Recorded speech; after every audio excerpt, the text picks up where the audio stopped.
लंबी विभाजन प्रक्रिया के बताएं कि निम्नलिखित परिमेय संख्या के दशमलव प्रसार शांत हैं या अशांत हैं। यानी कि अगर हमें बिना डिवीजन करके ये बताना है, यानी कि इसमें हमें ये बताना है कि बिना डिवाइड किए ही बताओ ये इसके जो दशमलव प्रसार होंगे शांत होंगे या अशांत होंगे। अब पहले ये देख लेते हैं कि शांत और अशांत किसको बोलते हैं। तो जब किसी नंबर को डिवाइड करने पर वो नंबर टर्मिनेट ना हो या फिर उसका एंड ना हो, जैसे कि अगर हम 20 में डिवाइड करते हैं 3 से, 6 टाइम जाता है 18 आता है, उसके बाद सेपरेट करते हैं फिर से 2 बचता है, डेसिमल लगा के 0 बढ़ाते हैं 20 बनता है, फिर 6 टाइम जाता है फिर 18 आता है और फिर 2 सेपरेट होकर बचता है 2, उसके बाद 0 बढ़ाते हैं 20 होता है फिर 6 जा, इस तरह से जो है ये आता रहेगा, 6 हर बार आता रहेगा। यानी कि ये टर्मिनेट नहीं हो रहा है। टर्मिनेट का मतलब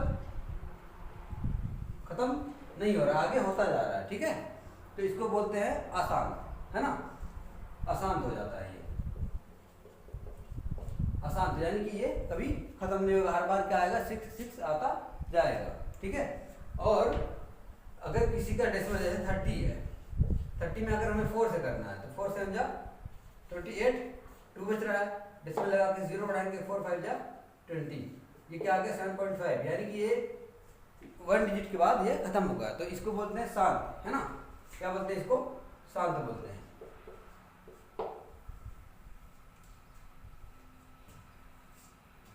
टर्मिनेटिंग हो जाएगा ये। ठीक है, ये जो है नॉन टर्मिनेटिंग होता है, ये नॉन टर्मिनेटिंग बोलते हैं इसको, और इसको बोलते हैं टर्मिनेटिंग, इसको बोलते हैं टर्मिनेटिंग। ठीक है, शांत, टर्मिनेटिंग, अशांत, नॉन टर्मिनेटिंग। तो इस तरह से हमें जो है डिवीजन करके ये तो हो गया। अब हमें बिना डिवीजन के ये बताना है कि ये जो है शांत है या अशांत है, यानी कि नॉन टर्मिनेटिंग है या टर्मिनेटिंग है। तो इसको इस तरह से करते हैं, इसका जो डिनोमिनेटर होता है उसका हमें प्राइम फैक्टराइजेशन करना होता है। 1325 इसका प्राइम फैक्टराइजेशन करेंगे, 5 से कर देते हैं पहले, 6 जा 31, 25 फिर से करेंगे 5 से तो 125, 5 से करेंगे तो 5 से करेंगे 25 5। ठीक है, कितना टाइम 5 आ रहा है 4 टाइम, यानी कि जो है ये 13/5 पावर 4 होगा। तो टर्मिनेटिंग में जो है ये 2 के पावर m और 5 के पावर n के फॉर्म में होना चाहिए, यानी कि जो इसका डिनोमिनेटर है उसको या तो 2 होना चाहिए या तो 5 होना चाहिए या दोनों हो, इसके अलावा और कोई नंबर ना हो। तो ये क्या हो जाएगा, शांत हो जाएगा, यानी टर्मिनेटिंग हो जाएगा। इसमें क्या है, इसमें अब इसको मिटा देते हैं, 13/5 पावर 4, यानी कि इसके उसमें जो है 5 के पावर n के फॉर्म में है ना, ये 5 के पावर n के फॉर्म में, इसलिए ये क्या हो जाएगा, शांत हो जाएगा। ठीक है, इसमें देखते हैं इसका प्राइम फैक्टराइजेशन करते हैं तो 17/2 के पावर 3, ये भी तो क्या है 2 के पावर n के फॉर्म में है ना, 2 के पावर n के फॉर्म में रहता है तो क्या हो जाएगा, शांत हो जाएगा। या तो 5 हो डिनोमिनेटर में या तो 2 हो या दोनों हो। ठीक है, या दोनों हो, 5 और 2, तो ये शांत रहेगा। उसके अलावा अगर कोई नंबर आ जा रहा है तो ये अशांत हो जाएगा। जैसे इसका करके देखते हैं, ये 29 है, ये क्या है 7 का पावर 3, 7 का क्यूब है ये 343, तो यहाँ पर 2 ना तो 2 है ना तो 5 है, क्या है 7 है, ये जो है अशांत हो जाएगा, है ना। 2 और 5 के अलावा अगर कोई नंबर आ जाता है तो वो क्या होता है, अशांत। यहाँ पे देखते हैं इसको 1600 का प्राइम फैक्टराइजेशन करते हैं, क्या आता है 16 और यहाँ पे क्या हो जाएगा 400, यहाँ से क्या हो जाएगा 200, यहाँ से 100, 50, 25 और 5 टाइम कर देंगे, 2 टाइम क्या हो गया 1 2 3 4 5 6 टाइम क्या है 2 है, 2 to power 6, 5 2 टाइम है, तो ये जो है 2 के पावर n एंड 5 के पावर n के फॉर्म में होगा, यानी कि 2 और n 5 है, तो ये क्या हो जाएगा, शांत हो जाएगा। इस तरह से निकालते हैं, जो 2 के पावर m और 5 के पावर n के फॉर्म में होगा, के रूप में है, तो क्या होगा, शांत होगा। इसके अलावा अगर कुछ और आ रहा है, इस फॉर्म में नहीं है, तो क्या हो जाएगा, अशांत हो जाएगा, राइट। इस क्वेश्चन में जो है क्या कहना है कि निम्नलिखित परिमेय संख्याओं के हर को 2 की पावर m एंड 5 की पावर n के रूप में लिखिए, जिसके इसके बिना वास्तविक विभाजन के इस परिमेय संख्याओं का दशमलव प्रसार लिखिए। यानी कि अगर हमें इसमें जो है हमें बिना डिवाइड किए ही इसको दशमलव में चेंज करना है, तो इस तरह से करते हैं। पहले इसके हर को जो है 2 के पावर m और 5 के पावर n के फॉर्म में चेंज कर लेते हैं। कैसे, प्राइम फैक्टराइजेशन करके, है ना। तो यहाँ पे जो है 35 1 जो है 50 को 5 पावर 2 एंड 2 के फॉर्म में कर देते हैं। 5 पावर 2 और मल्टीप्लाई 2 के पावर n के फॉर्म में हो जाएगा ये, ठीक है। 25 का 2 5 25 5 2 जा 5 का जो स्क्वायर करेंगे वो क्या हो जाएगा 25 और 2 50 हो गया, ठीक है। अब जो है हमें क्या करना है, डिनोमिनेटर को 10th की बेस पे बनाना है, तभी डेसिमल में चेंज कर पाएंगे। किस पे बनाना है, 10th की बेस पे बनाना है। तो अगर हमें 10th की बेस पे बनाना है तो यहाँ पर जो है 2 का पावर 2 करना पड़ेगा, ठीक है। 2 का पावर क्या करना पड़ेगा 2, अभी 1 है तो हम 2 से मल्टीप्लाई यहाँ भी कर देते हैं। अगर डिनोमिनेटर में कर रहे हैं तो न्यूमरेटर में भी करना पड़ेगा। तो यहाँ पे हो जाएगा 70 और यहाँ से क्या हो जाएगा, ये दोनों मिलकर क्या हो जाएंगे 2 पावर 2, क्योंकि जब बेस सेम होता है तो पावर को ऐड कर दिया जाता है। यहाँ पे 2 बेस है, यहाँ पे भी 2 बेस है, पावर 1 1 ऐड होकर 2 हो गया। अब यहाँ पे देखो बेस सेम हो गया, बेस डिफरेंट हो गया पर पावर सेम है। जब बेस डिफरेंट होता है तो बेस को मल्टीप्लाई कर देते हैं, 5 to 10 और ऊपर हो गया 10 2। यहाँ से क्या हो जाएगा 70/100 है ये, 70/100 है ये। 70/100 को लिख सकते हैं 0.70, राइट। ये हो जाएगा इसका आंसर, यानी कि बिना डिवाइड किए इसको हमने डेसिमल में चेंज कर दिया।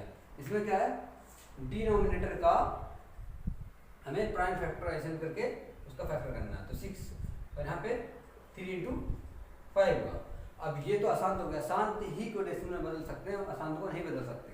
तो जो है यहाँ पे क्या आ गया, एक अशांत नंबर आ रहा है क्योंकि इसमें 3 है, 3 को नहीं होना चाहिए।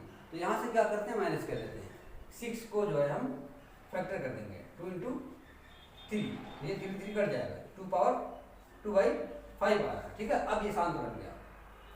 अगर कोई नंबर अशांत आ रहा है तो हम न्यूमरेटर में देखते हैं, उसका फैक्टर कर देंगे। अगर जो कट रहा है, कुछ नहीं कट रहा है, तो अगर कट जाएगा उसके बाद अशांत से शांत बन जाएगा तो उसको डेसिमल में बदल सकते हैं।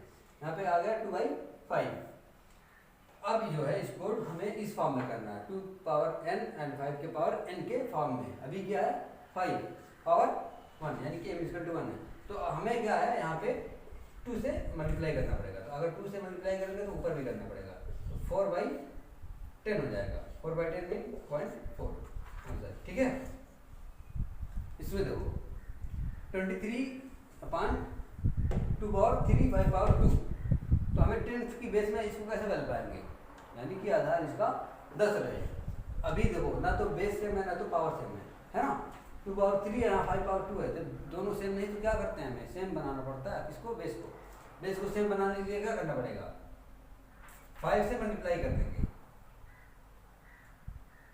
पावर को सेम बनाना है हमें यहाँ पे, क्योंकि बेस को 10th के फॉर्म में लाना है ना। तो यहाँ पे 5 से मल्टीप्लाई नीचे करें तो ऊपर भी करना पड़ेगा। ऊपर करेंगे तो 5 3 जा 15 और यहाँ से 5 2 जा 10 1 11। यहाँ से क्या हो गया, ये दोनों मिलके 2 के पावर 3 और यहाँ से ये दोनों मिलके 5 पावर 3 हो जाएंगे। अब पावर क्या हो गया, सेम हो गया। जब पावर सेम हो जाएगा तो क्या करेंगे, 5 2 जा 10 10 के पावर 3 और ये है 115/1000 115/1000 यानी 115 और यहाँ पे 3 डिजिट पे डेसिमल, यहाँ पे डेसिमल लगा देंगे, ठीक है। इस तरह से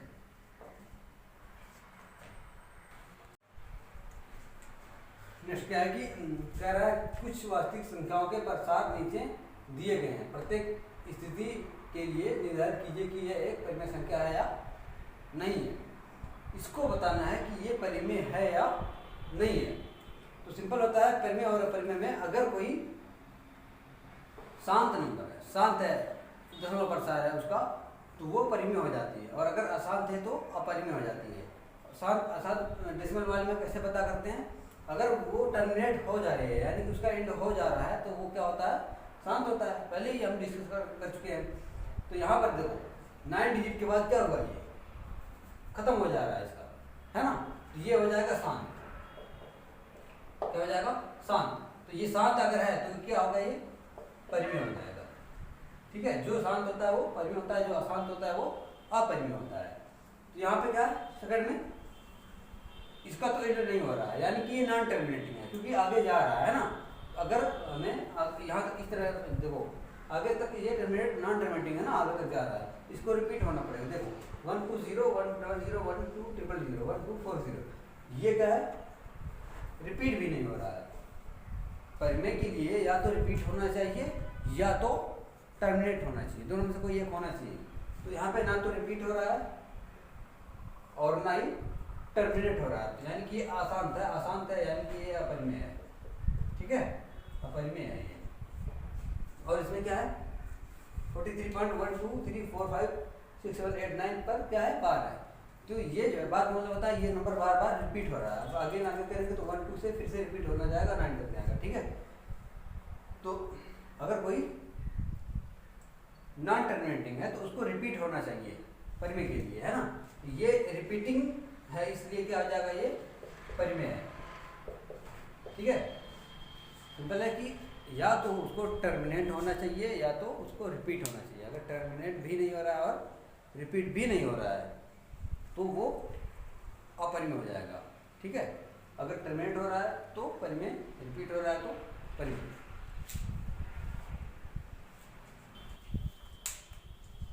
इंग्लिश, हिंदी तथा गणित की पुस्तकों को 3 स्तंभों में इस प्रकार रखना है कि विषय की सभी पुस्तकें समान ऊंचाई के स्तंभों में रखी जानी हैं।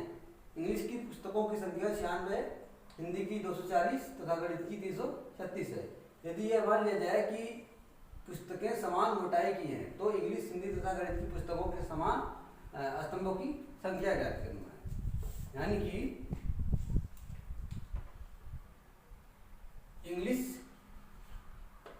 हिंदी और गणित की पुस्तकें कितनी है, ये 96 है और ये कितनी है 240 और ये 336 है। हमें इसको जो है एक कॉलम में रखना है इस तरह से, और तीनों की जो है हाइट क्या हो, बराबर हो। ठीक है, तो कितने स्तंभ बनाने पड़ेंगे इसके लिए और इसके लिए। तो नॉर्मल देखो हम इस तरह से देख सकते हैं कि इसमें ज़्यादा बुक है तो अगर हाइट बराबर करनी है यानी कि जो इसमें जो है स्तंभों की संख्या ज़्यादा बनानी पड़ेगी। इसमें कम बुक है तो इसमें जो है अगर हाइट इसकी बराबर करनी है तो इसमें ज़्यादा स्तंभ बनाने पड़ेंगे, है ना।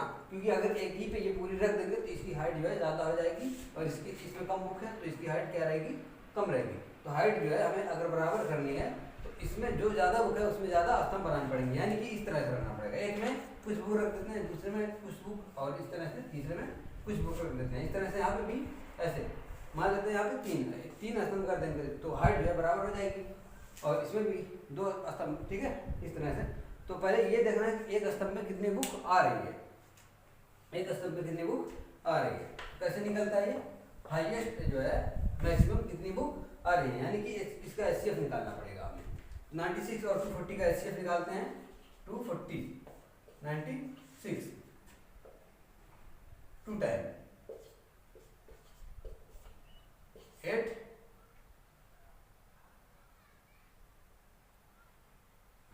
4 और यहाँ से क्या हो जाएगा 96, 2 टाइम जाएगा 40, 96 हो जाएगा, यहाँ से हो गया करके 0। अब इसका भी एचसीएफ निकालेंगे 96 का 336 का 240 के साथ, 336 का 240 के साथ निकालेंगे, 336 का 96 के साथ एचसीएफ क्या आएगा, दोनों का 48 ही आएगा, है ना। इस तरह से चेक कर सकते हैं।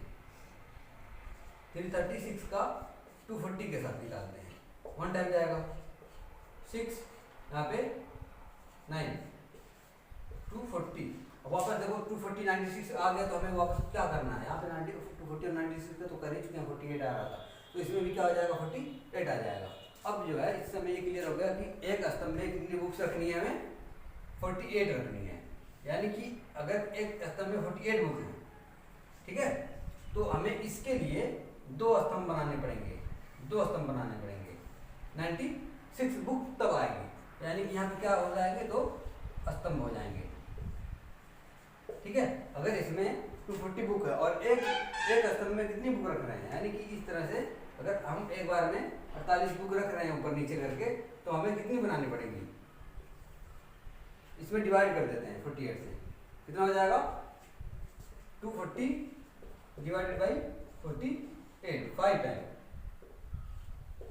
यानी कि जो है हमें कितने स्तंभ बनाने पड़ेंगे, इसके लिए 5 स्तंभ बनाने पड़ेंगे। इस तरह से 3 हो गया, 4 हो गया, 5 हो गया, इसमें इसके लिए जो है 5 स्तंभ बनाने पड़ेंगे। ठीक है, और 336 में अगर एक स्तंभ में 5 बुक रखनी है, 48 बुक रखनी है, तो 336 बुक्स के लिए कितने स्तंभों की जरूरत पड़ेगी, तो 336 में डिवाइड कर देते हैं 48 से, 7 टाइम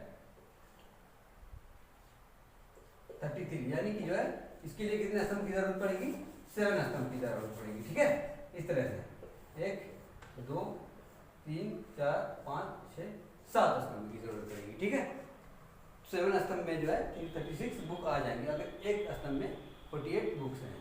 ओके, नेक्स्ट क्वेश्चन क्या है,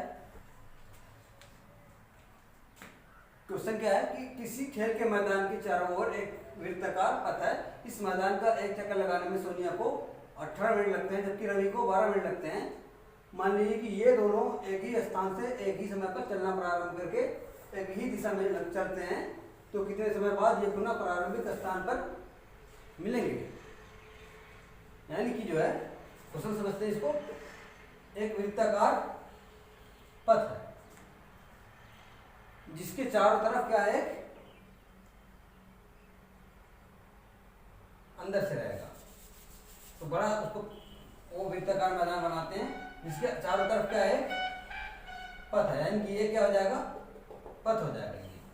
ठीक है, अब इसके चारों तरफ इसके जो है इस पथ पर सोनिया चक्कर लगा रही है, जो कि कितना टाइम लगता है उसको एक चक्कर लगाने में 18 मिनट लग रहे हैं, और रवि को ही इसी जगह से ही ये भी स्टार्ट करता है चलना और इसको जो है उसी डायरेक्शन में चलता है ये भी, तो इसको जो है 12 मिनट लगते हैं एक चक्कर लगाने में। यानी कि जो ये 12 मिनट लग रहे हैं, यानी इसकी स्पीड तेज होगी इसके कंपैरिजन में, रवि की स्पीड तेज होगी तो ये जो है जल्दी चक्कर लगा लेगा, और सोनिया की स्पीड कम है उससे तो ये देर में चक्कर लगाएगा।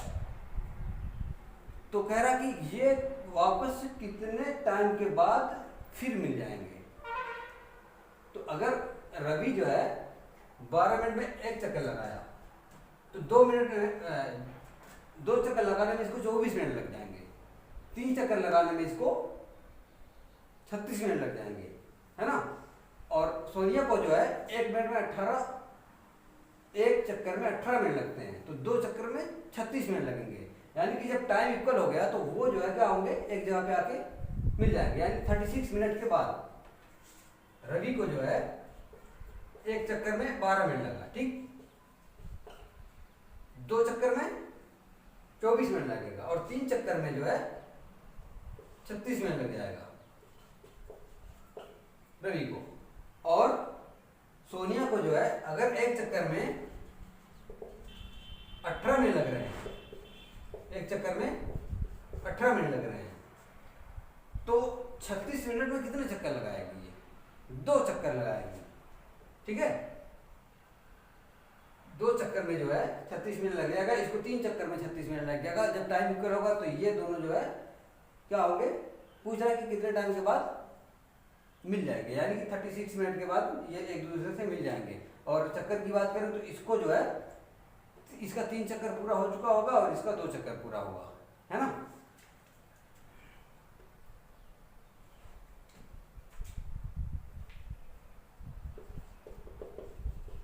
एक चक्कर लगेंगे इसको, और 36 मिनट में क्या हो जाएगा, में 2 चक्कर, और इसको 12 मिनट में अगर एक चक्कर लग रहा है तो 36 मिनट में कितने चक्कर, 3 चक्कर, यानी कि जो है ये 36 मिनट के बाद मिलेगा, और ये दोनों मिल जाएंगे, और ये इसका 3 चक्कर पूरा हो चुका होगा, इसका 2 चक्कर पूरा हो चुका होगा, राइट। ये पहले मिल जाएगा।